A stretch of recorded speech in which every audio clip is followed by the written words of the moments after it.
غير تبعوا ديروا هاد الوصفات ف100% صراحة مجربين وفعالين عن تجربة شخصية، وكنديرهم دائما لوليداتي والله العظيم لا زوينين بزاف. السلام عليكم خوتي خواتاتي، نتمنى انكم تكونوا بخير في افضل الاحوال ان شاء الله. وانتم كتشوفوا هذا الفيديو اليوم خوتي بعد ما انتشر يعني مجموعه من الفيروسات، وكذلك هذا الفيروس ديال كورونا اللي انتشر بشكل كبير، وخاصه في بلاد الصين وفي مجموعه من البلدان. فقررت ان نشارك معكم مجموعه من الوصفات للحد من الفيروسات، وكذلك للحد من نزلات البرد الحاده.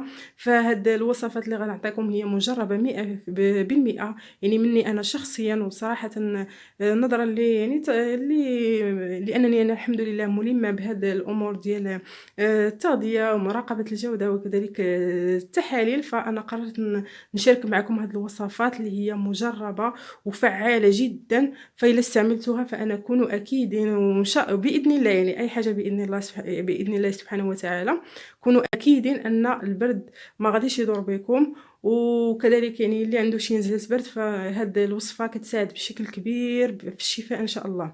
المهم يعني بلا ما نطول عليكم، انا قررت نشارك معكم واحد الخمس وصفات. الوصفه الاولى اللي هي كتكون من جوج ديال الاعشاب، اللي هو الشيح والخزامه. كما كتعرفوا ان الشيح والخزامه فهما كما كنقولوا لا ما نفعوش، فهما ما كيضروش، شي حاجه طبيعيه 100%، وكيقضيو على الفيروسات وكيعقموا المنزل بطريقه هائله. فالخزامه كذلك حتى هي بالنسبه للعيالات راه كتحيد البرد من المهبل، الوالده يعني الا كان فيها شي اوساخ كتحيدهم، ولا راه كما كنقولوا الرحم. فهما رائعين. بلا ما نطول عليكم نمشيو دابا للطريقه ديال كيفاش نستخدموا هاد جوج ديال الاعشاب. اول حاجه انا المهم غادي نجرب معكم غير حاجه وحده اللي هي الشيح. فانا سخنته في المقله وكتكون العافيه مهيله، فسخنته مزيان ولكن ما خصوش يتحرق.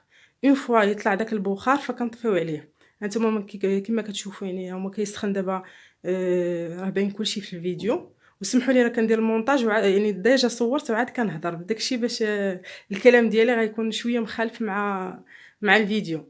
المهم اما كنديروا كما قلت لكم، اما كنديروا الشيح ولا كنديروا الخزامه على حساب يعني اللي موجود. كنقبطوا داك الوليد اولا يعني نتوما الا كنتو مرض كنشموا داك الهواء اولا داك الريح اللي كيطلع من داك الشيح، كنشموه كنستنشقوه باش ديك المسالك التنفسيه ديالنا، ولا الا كنا مخنوقين ولا كنا مرض في الانف ديالنا ولا الجيوب الانفيه فكيتنفسوا حنا. كما كنعرفوا ان هاد فيروس كورونا كيضرب الجيوب الانفيه والمسالك التنفسيه، فالشيح ولا الخزامه هائلين بزاف كيسرحوا لنا هاد المسالك. كذلك هاد البخار كنمشيو كنديوه للصالون ديالنا لانه واحد المعقم خطير. هاد الشيح ولا الخزامه معقمين، كنديوه للصالون يعني باش الا كاين شي حشره ولا شي فيروسات تقتل.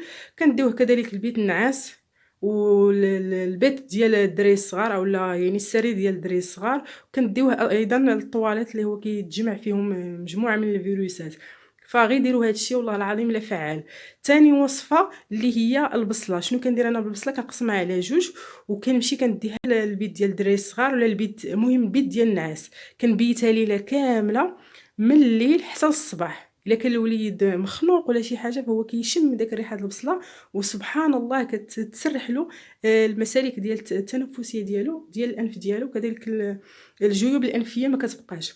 فكنديرها في بيت النعاس انا صراحه ديما في حاله الا كانوا الوليدات مرضين. ثالث وصفه اللي هي النافع اولا اليانسون. شنو كندير؟ كنسخن الماء مزيان وكنخوي فيه واحد المعلقه كبيره ديال اليانسون اولا النافع اللي كيكون بلدي يعني طبيعي، ماشي يعني داك اللي كيتباع عند العطار، فهو بلدي كيبيعوا العيالات في الاسواق الى غير ذلك. فالنافع هو راه صراحه هائل في طرد البرد وطرد الغازات ومجموعه من الحويجات. يعني اي حاجه بغيتو تعرفوها فديروا غير جوجل فتلقاو كل شيء. رابع وصفه اللي هي معقمه للمنزل. كندير الخزامه مع الماء وكنطبخ هذا الماء هذا مزيان. من بعد ما كيتطبخ كنصفي هذا الماء وكنقبض كنجفف به الدار كامله. يعني راكم كتعرفوا ان وليدات الصغار كيتمشاو بالحفا، يعني الا كانت الارضيه نقيه فما نخافوش كاع من حتى حاجه. يعني كنجفف الدار كامله، كنجفف الطواليت، صالون، بيوت النعاس، كلشي كنمسح بهم يعني البلاكارات كنمسح كلشي. فالخزامه الريحه ديالها اولا طيبه ومنظف ومعقم وقاتل للفيروسات والجراثيم، وكذلك يعني كيطرد الحشرات. يعني في الصيف الخزامة وديروها مع الحوايج الملابس ديالكم، ديروها في كوزينة، فهي كتطرد بشكل هائل يعني الحشرات الفيروسات وكل شيء. المهم يعني بلا ما نطول عليكم، ندوزو دابا ان شاء الله الخامس او السادس وصفه، او سادس احتياط عفوا. خاصنا دائما نغسلوا يدينا بالصابون اولا بشي معقم يكون لي مزيان، وكذلك نديروا معقم دائما. يعني كما كتشوف في لا فيديو راه كنعقم لوليداتي فوق ما يدخلوا، خصنا نعقم لهم يديهم، خاصه كما قلت لكم مع هاد كورونا اللي ظهر. يعني ضروري ديروا احتياطات هانتوما بحال هاد الطريقه، راه بنتي مسكينه كتعاوني في لا فيديو. المهم خامس اولا سابع عفوا تخلطوا لي. سابع وصفه اللي هي الثوم. الثوم دابا راه عرفتي الصين راه كتقلب على الثومه بالريق الناشف، راه الاطنان ديال الثوم اللي دابا كيتصيفط للصين. فالثوم غزاله بزاف. شنو هي الطريقه جد سهله. كنحكوا ثومه وحده ولا جوج، انا حكيت غير ثومه على حسب يعني الانسان واش اللي مريض. شنو كنضيفوا لها معلقه كبيره ديال الزيت بلديه تكون طبيعيه، وكنخلطوا مزيان داك هاد الخليط اللي هو الثوم والزيت. المهم بعد ما كنحصلوا على واحد الخليط اللي هو كيكون متجانس، كنخليو هاد الخليط يبقى واحد 5 ساعات ولا 4 ساعات، ومن الافضل يبات ليله كامله. فقد ما بات يعني كتطلق ديك الثومه. والانسان الا كان مريض بزاف فنخليوها فقط 4 ساعات ولا 3 ساعات على حساب. وقبل ما ينعس الانسان كنصفوه بعد هاد الخليط. خصنا نحصلوا غير فقط على الزيت، واحد الصفايه هكا تكون عندنا في الدار. قبل ما ينعس الانسان ناخذ واحد معلقه نشربوها، وكذلك ندهنوا الصدر ديالنا بهاد الزيت هذا.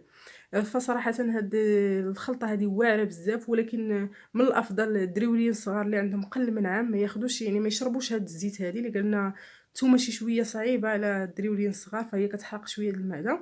لكن يعني الكبار فغير جربوها، وتا الصغيورين دهنوا لهم يعني الصدر ديالهم بهذا الزيت هذه، فهي والله العظيم هائله. ومن اول استعمال كيبان يعني الفرق، والانسان كيتغطى مزيان فكيبان الفرق هائل.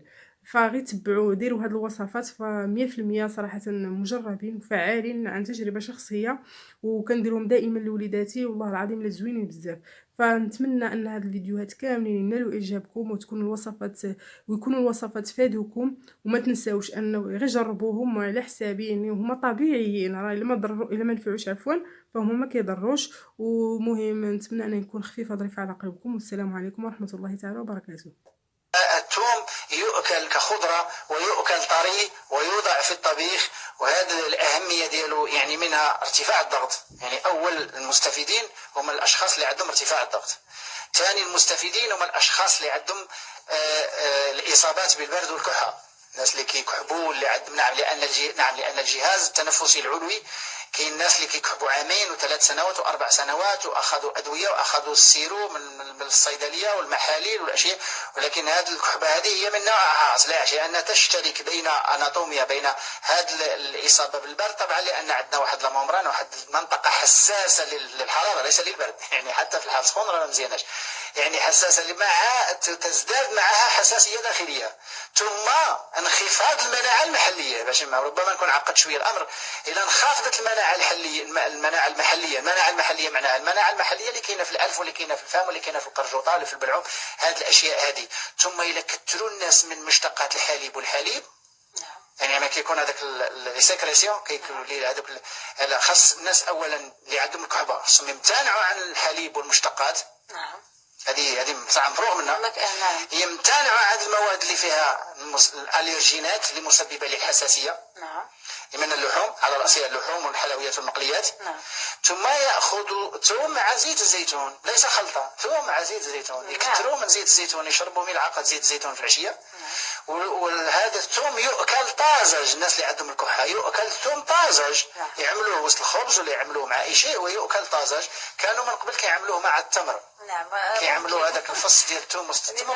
طبعا الثوم عنده واحد المذاق لاذع جدا، ومن الاحسن يديروا مع الثوم باش يقدروا ياكلوا. مع التمر يؤكلوا مع الخبز. الضغط، يعني اول المستفيدين هم الاشخاص اللي عندهم ارتفاع الضغط. ثاني المستفيدين هم الاشخاص اللي عندهم الاصابات بالبرد والكحه، الناس اللي كيكحبوا اللي عندهم نعم لان الجهاز التنفسي العلوي كاين الناس اللي كيكحبوا عامين و3 سنوات و4 سنوات واخذوا ادويه واخذوا السيرو من الصيدليه والمحاليل والاشياء، ولكن هذه الكحبه هذه هي من نوع خاص. علاش؟ لانها تشترك بين اناتوميا بين هذه الاصابه بالبرد، طبعا لان عندنا واحد الممبران واحد المنطقه حساسه للحراره ليس للبرد، يعني حتى في الحال السخون راه ما مزياناش، يعني حساسه مع تزداد معها حساسيه داخليه، ثم انخفاض المناعه المحليه. باش ربما نكون عقدت شويه الامر، الى انخفضت المناعه المحليه معناها المناعه المحليه اللي كاينه في الانف واللي كاينه في الفم واللي كاينه في القرجوطه واللي في البلعوم، هذه الاشياء هذه.